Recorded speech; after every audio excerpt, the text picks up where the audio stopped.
السلام علیکم ورحمۃ اللہ وبرکاتہ۔ حضرات محترم، جیسا کہ آپ جانتے ہیں کہ اس وقت پوری امت مسلمہ کا شیرازہ بکھرا ہوا ہے۔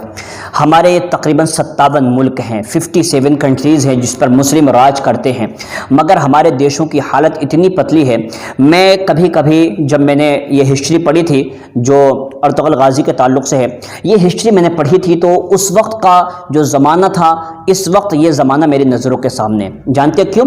اس وقت ارطغرل غازی کی ذمہ داری یہ تھی کہ جتنے بھی ترک قبائل ہیں ان تمام قبیلوں کو اکٹھا کر کے ایک جگہ جمع کرنا اور منگولوں سے، تاتاریوں سے اور صلیبیوں سے مقابلہ کر کے یہاں پر ایک اچھی سلطنت قائم کرنا جو کہ عیسائیوں کے لیے بھی اچھی ہو، یہودیوں کے لیے اچھی ہو، مسلمانوں کے لیے اچھی ہو، جو امن پسند ہے ان تمام کے لیے اچھی ہو۔ یہ جد و جہد کون کر رہا تھا؟ ارطغرل غازی کر رہا تھا۔ اس نے اپنی جان، اپنا تن من دھن، اپنا قبیلہ، اپنے بھائی تک چھوڑ دیے تھے۔ اس نے 2 بھائی چھوڑ دیے تھے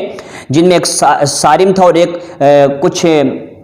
گلدارو بول کے، اپنے دونوں بھائیوں کو چھوڑ کر کے پھر وہ بازنطینی علاقوں میں گئے اور وہاں جا کر کے اس نے ڈیرا ڈالا، بڑی مصیبتیں اٹھائیں، اپنے دوست اپنے یاروں کو قتل کروا دیا، یہاں تک کہ کئی مرتبہ خود بھی قتل ہونے سے بچ گیا، مگر جد و جہد کرتا رہا کہ مجھے ان تمام ترک قبائل کو اکٹھا کرنا۔ بالآخر اس نے اکٹھا کیا اور اس نے جو کئی سارے قلعے فتح کیے، بالآخر اللہ نے پھر اس کو 3 بیٹے عطا فرمائے جن میں آخر بیٹا عثمان نکلا اور اسی کے نام سے سلطنت عثمانیہ ابھی تک قائم تھی، 100 سال پہلے تک، لیکن پھر بعد میں کچھ غداروں نے مل کر اس کو ٹکڑے ٹکڑے کر دیا۔ لیکن آج پھر ہمیں ایک امید جاگی ہے، وہ یہ کہ جب میں کبھی میں اپنا پرسنلی بتا رہا ہوں، آپ کو کیا لگتا ہے مجھے نہیں معلوم، لیکن میں جہاں تک میں بتا رہا ہوں کہ اس وقت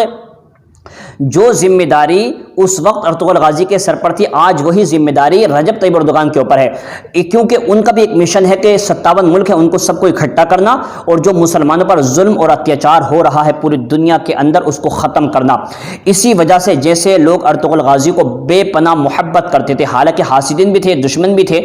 ایسے ہی محبت کی جاتی ہے رجب طیب اردوغان سے۔ میں نے ایک ویڈیو دیکھا ہے جس کے اندر ہماری بہنیں وہ کیا کر رہی ہیں، طیب اردوغان کو دعائیں دے رہی ہیں اور ایسی پیاری دعائیں دے رہی کہ دیکھ کر کے میرا کلیجہ ٹھنڈا ہو گیا۔ میں نے کہا میرے مولا اگر اس قوم کی بیٹیوں کی دعائیں رجب طیب اردوغان کے ساتھ رہیں گی تو انشاءاللہ وہ دن دور نہیں ہے کہ جب دوبارہ سلطنت عثمانیہ قائم ہوگی اور جتنے دشمن ہیں وہ تھرا جائیں گے، کانپ جائیں گے، ان کا کلیجہ کانپنے لگے گا۔ انشاءاللہ وہ دن دور نہیں، ہم دعا کریں گے اللہ تعالیٰ رجب طیب اردوغان کو طاقت، قوت، ہمت عطا فرمائے اور جو دشمن ان کے خلاف جال بن رہا ہے اللہ تعالیٰ ان کو اس جال سے بھی محفوظ فرمائے۔ تو میں نے دیکھ رہا ہوں کہ اس وقت جو جگر رجب طیب اردوغان کے پاس ہے وہ غالباً کسی کے پاس بھی نہیں ہے اس وقت، جتنے مسلم کنٹریز ہیں، بلکہ اور جو دوسرے مسلم کنٹریز ہیں وہ اس کے دشمن ہیں۔ کیوں؟ اس لیے کہ ان میں غریبی ہے اور وہاں ان کو امریکہ، اسرائیل سے مدد ملتی ہے، اس لیے وہ لوگ ان کے پالتو کتے بن چکے ہیں۔ جس طریقے سے آپ نے دیکھا ہوگا کہ جو ارطغرل غازی کی ہسٹری پڑھ رہے ہیں، جن لوگوں نے دیکھے وہ جانتے ہوں گے کہ اس میں کردوگلو جیسے آدمی اور شیخ سعد الدین کوبک کی طرح ایسے بہت سارے غدار مل جائیں گے آپ کو، آج بھی ایسے غدار موجود ہیں۔ آپ دیکھ لیں کہ جب بھی ترکی کوئی اچھا قدم اٹھاتا ہے، سعودی اس کے خلاف ورزی کرتا ہے، اس کے خلاف بولتا ہے، یہاں تک کہ مصر اس کے خلاف بولتا ہے، یہاں تک کہ جو UAE ہے وہاں کی کنٹریز ہیں وہ اس کے خلاف بولتی ہیں۔ کیوں؟ وہ سوچتی ہیں کہ اگر ہم نے اس کا ساتھ دیا تو یہ ہمارے تمام قبیلوں پر، جو ہمارے تمام دیش ہیں ان پر قبضہ کر لے گا اور ہمیں اس کے ماتحت رہنا پڑے گا۔ یہی ڈر اس وقت کے لوگوں کو تھا کہ اگر ہم نے ان کی بات مان لی تو ارطغرل غازی تمام قبیلوں کا سردار بن جائے گا۔ بالآخر اللہ نے فتح اسی کو دی اور اس وقت پھر کیا ہے، پوری دنیا کے اندر ارطغرل غازی کے نام کا ڈنکا بجا اور آج جب اس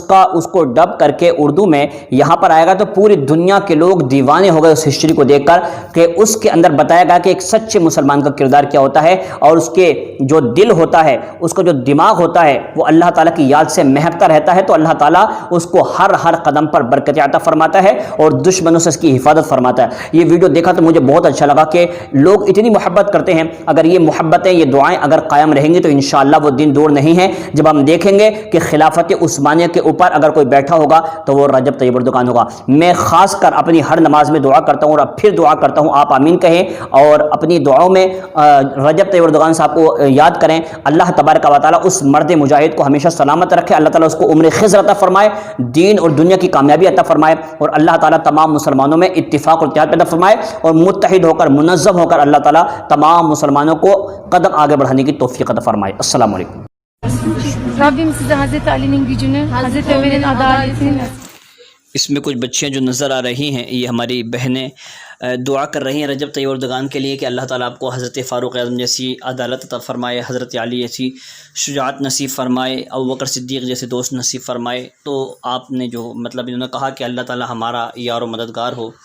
اتنی محبت وہاں کے لوگ کرتے ہیں اور اللہ تعالیٰ اس محبت کو سلامت رکھیں۔ اسی طریقے کی محبت لوگ ارطغرل غازی سے بھی کیا کرتے تھے۔